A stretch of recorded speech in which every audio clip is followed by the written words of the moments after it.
13 May मज़दूरनि जे आलमी ॾींहं जे हवाले सां मल्हायो वेंदो आहे। मुल्क जे ॿियनि शहरनि जीअं करमपुर में बि मज़दूरनि जे आलमी ॾींहं जे हवाले सां शिकागो जे शहीद मज़दूरनि खे सुरुख सलाम पेश करण सां गॾोगॾु पाकिस्तान ऐं दुनिया जे मज़दूरनि जी अज़मत खे भेटा पेश कई वेंदी आहे। दुनिया में बादशाही महलात हुजनि, जदीद दौर जा ऐवान हुजनि, डिघनि टावरनि जहिड़ियूं घर रुखी इमारतूं हुजनि, सरमाएदारनि जा शाही बंगला, फार्म हाउस या महल हुजनि, या वरी ज़मीन में फुटी निकिरंदड़ मुख़्तलिफ़ क़िस्मनि जा सावा खेत हुजनि, उन्हनि सभिनी में पोरतनि जो पघर ऐं रत शामिल हूंदी आहे।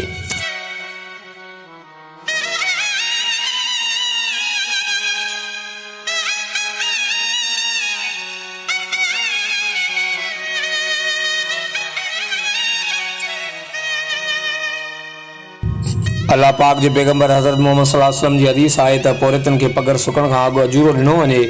पोरत ख़ुदा जो दोस्त आहे। असांजे मुआशरे में अल्लाह पाक जे दोस्त पोरत सां कहिड़ो सलूक कयो वञे थो जंहिं ते अफ़सोस ई करे सघिजे थो। असांजे मुल्क जी भेट में दुनिया जे तरक़ी पज़ीर मुल्कनि जे मज़दूरनि खे बहितर हक़ हासिल आहिनि, पर हिते मुल्क पाकिस्तान जे तमामु शहरनि में लेबर खाते जे गैर फ़ाल हुजण सबबि पोरतनि जा हक़ गज़ब थी रहिया आहिनि। पोरतनि खां जबरी पोरियो वठण सां गॾोगॾु पोरतनि खे 8 कलाकनि खां वधीक पोरियो करायो पियो वञे।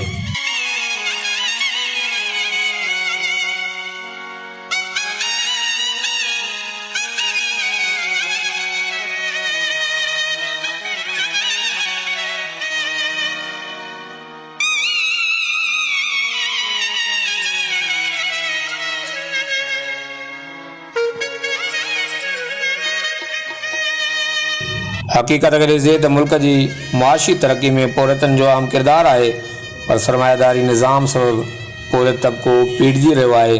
सॼो ॾींहुं पघर वहाए महिनत कंदड़ अक्सर पोरत फुटपाथनि ते सुम्हण ते मजबूर आहिनि। दुनिया जे अज़ीम शाइर ऐं मुफ़क्किर शाह अब्दुल लतीफ़ भिटाई केॾो न बहितर फरमायो आहे, जनी ॾांद न बिज तनी तुंहिंजो आसरो, पोइ उॿारे सिज अवल ॾे उन्हनि खे।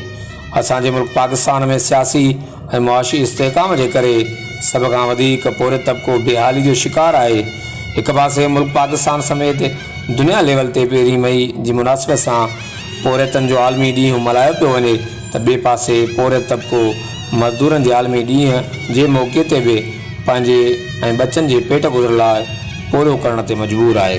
कैमरामैन टीम सां गॾु Javed Usman Bijrani, GTN web news, Karampur.